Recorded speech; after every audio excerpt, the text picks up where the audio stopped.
Assalamualaikum warahmatullahi wabarakatuh. Waalaikumsalam warahmatullahi wabarakatuh. Selamat datang di channel Kanecam, channel yang membahas mengenai dashcam. Jadi untuk teman-teman yang berencana untuk memasang dashcam di kendaraannya, bisa kunjungi channel kita untuk melihat-lihat referensi-referensi dashcam, fitur-fitur dashcam. Jadi biar teman-teman punya referensi sebelum membeli. Jadi biar nggak salah beli ya. Lalu karena kita ini konten pertama, jadi kita akan membahas tentang apa itu si dashcam. Dashcam itu sebenarnya lebih CCTV ya. Kalau orang-orang lebih umum CCTV ya, tapi ini pemasangannya di mobil. Jadi untuk merekam semua aktivitas kegiatan yang ada di mobil, baik itu mobil berjalan, dan ada juga yang ada fitur tuh yang parkir monitoring. Ketika mobil berhenti, mobil parkir kondisi mati tetap bisa merekam. Oke. Lalu jenis-jenis dashcam. Jenis dashcam itu ada dua sih secara garis besar ya. Satu itu ini yang tipe DVR, jadi dia nempel di kaca. Ya normal ya. Ini udah umum. Satu lagi ini tipe mirror dashcam. Jadi ini nempel di spion tengah. Tuh, jadi tergantung kebutuhannya aja ya. Jadi disesuaikan aja kebutuhannya seperti apa. Kalau memang nggak perlu banget yang tipe mirror ini, yang dan gede gitu kan, ya DVR sudah cukup untuk merekam aktivitas di kendaraan dalam perjalanan. Oke. Lalu fitur standar dan idealnya dulu ya, idealnya kalau untuk dashcam itu punya dua kamera, depan dan belakang. Tapi ada juga sih sebenarnya yang cuman depan aja, kalau menurut kita ya, experience kita, depan aja itu masih kurang ya, karena kan insiden itu nggak semuanya dari depan ya, dari belakang, samping gitu. Bahkan ada dashcam itu yang 3 kamera, jadi kabin tuh bisa direkam juga dari area kabin. Jadi area sisi kanan kiri mobil tuh bisa ikut kerekam. Misalkan ada orang yang di jendela, ngetok jendela itu bisa ikut masuk di dalam rekaman gitu. Kalau fitur standarnya itu yang penting sih ada loop recording ya, jadi dia bisa menimpa ketika file memorinya itu penuh. Yang lama itu dihapus, diganti sama yang baru. Lalu ada lagi night vision, jadi kalau malam tuh masih kelihatan jelas gitu objek-objeknya. Jadi kalau misalkan pencahayaannya kurang, jadi kamera lens itu menyesuaikan. Oke. Itu tadi penjelaskan dashcam standar. Kalau yang advance gimana itu ya? Nah, kalau yang advance itu ada fitur-fitur tambahannya selain night vision ya. Itu ada HDR, WDR gitu. Terus ada ADAS. Katanya advance banget ya, ada fitur ADAS, terus ada. Kalau yang punya wallbox sama Vantro itu spesifik, dia ada wallbox, ada pure cell, terus di Vantro itu dia punya flat fix gitu. Parkir monitoring juga fitur advance sebenarnya gitu.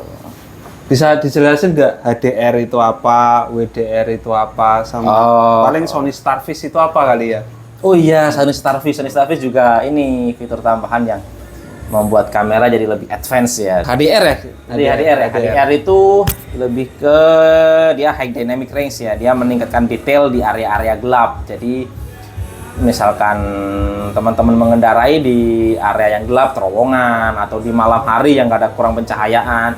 Nah, fungsi si HDR ini lebih bisa memaksimalkan ya cahaya masukan tadi. Jadi detail-detailnya itu masih dapet gitu. Kalau yang WDR sendiri tuh wide dynamic range ya, untuk mengatur intensitas pencahayaan yang masuk, mengatasi cahaya yang terlalu terang atau terlalu gelap. Tadi kan meningkatkan detail-detail ya kalau cahayanya kurang. Kalau ini tuh cahaya berlebih tuh dia bisa nge-reduce gitu. Jadi nggak terlalu silau. Misalkan lampu sorot dari belakang, lampu sorot dari depan, lampu dari mobil lain lah gitu. Terus atau intensitas cahaya matahari itu terlalu tinggi, itu kan silau. Nah itu bisa di adjust sama si WDR ini. Nah tadi Starfish ya? Iya, Sony Starfish. Kelupaan. Paling penting nih Sony Starfish ini meningkatkan kualitas rekaman di area minim cahaya, sama kayak HDR, cuman ini lebih advance lagi gitu. Jadi kalau udah ada HDR tambah Sony Starfish makin mantep tuh kalau lensanya tuh. Jadi dia menghilangkan noise kecil. Jadi kalau kan apa di malam tuh kan gelap tuh kabur-kabur gitu, sama dia dihilangin tuh yang kabur-kabur. Jadi detail-detailnya tuh masih dapet lah. Terutama tuh plat nomor tuh kan biasanya kan jadi detail. Ketika gelap itu gelap dengan kecepatan tinggi itu kan jadi kayak ngeblur gitu kan. Nah Sony Starfish ini tugasnya buat ngilangin blur-blurnya itu. Jadi lebih oke lah tampilan layarnya. Itu kayaknya perlu dijelasin kalau apa ya, kamera monitor parkir ya namanya. Yang Monitor parkir? Iya. Yang parkir monitor itu apa ya itu? Parkir monitor ya. Parkir monitor. Itu lebih ke ini sih parkir monitor itu. Jadi kalau misalnya mobilnya mati, dia masih bisa tetap aktif. Oh, nyala terus berarti. Rekam. Nah, kalau yang udah jago, udah advance itu dia nggak nyala terus dia sebenarnya. Semua fitur-fitur kameranya itu mati. Cuma ada sensor nih kayak collision detection. Jadi ada guncangan, dia mulai aktif lagi. Motion ada gerakan, dia baru rekam. Kalau nggak ada trigger apapun ya diem, dia mati nggak rekam. Gitu sih. Nah, canggih banget ya. Yoi. Ada sensor apa ya, pure cell sama flat pix, bisa dijelasin nggak kira-kira? Kalau pure cell itu sebenarnya sensor advance-nya khusus di model Wolfbox yang G900 Pro ya. G900 Pro, 3 Pro Cabin, 3 Pro Bumper itu dia punya sensor tambahan namanya pure cell. Itu benar-benar membuat lensa itu benar-benar bisa adaptif gitu dengan kondisi cahaya, kondisi kecepatan.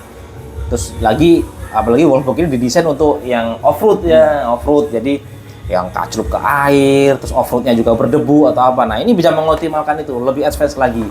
Nah, kalau Flat Pix itu spesifik punya Vantru yang tipe Sonet One Pro sama N4 Pro, N5, terus E360 itu ada flat fix-nya. Nah, flat fix ini sebenarnya seperti kayak kamera e-tilang ya, jadi dia ngunci, kalau dia mendeteksi ada plat nomor, dia akan kunci tuh, mau kecepatan berapa, dengan kondisi seperti apapun, dia bisa mengunci tuh plat nomornya, jadi plat nomor tuh nggak bakal kelewat sama dia. Jago lah dia pokoknya kalau pakai flat fix tuh. Mantap tuh. Oke deh, kayaknya cukup informasinya ya, seru banget ya. Yoi. Gimana kita mungkin di sesi selanjutnya aja kali ya? Boleh, karena ya kita ini video pertama ya, jadi kita nggak lama-lama ntar bosen atau mungkin ya informasinya terlalu banyak ya, jadi teman-teman malah bingung nantinya. Jadi kalau misalkan ada yang mau ditanya-tanyain, langsung aja terus kolom komentar ya, biar nanti kita bahas di sesi selanjutnya. Atau teman-teman ada masukan nih, kita mau bahas apa, monggo aja. Ya boleh. Terus kolom komentar. Oke. Sebenarnya masih banyak sih kita yang mau kita share ya, teman-teman, karena ya ini video pertama ya, pengenalan dulu lah kita siapa, kita ada skema itu apa gitu. Jadi nanti kita di sesi selanjutnya kita bahas lagi lebih detail, lebih banyak fitur-fitur atau topik-topik yang akan kita bahas ya. Sip. Di sesi selanjutnya ya. Oke. Mungkin itu dulu kali ya. Mungkin untuk kali ini itu dulu yang kita bahas. Terima kasih atas perhatiannya. Jangan lupa subscribe di channel kita. Assalamualaikum warahmatullahi wabarakatuh. Waalaikumsalam warahmatullahi wabarakatuh.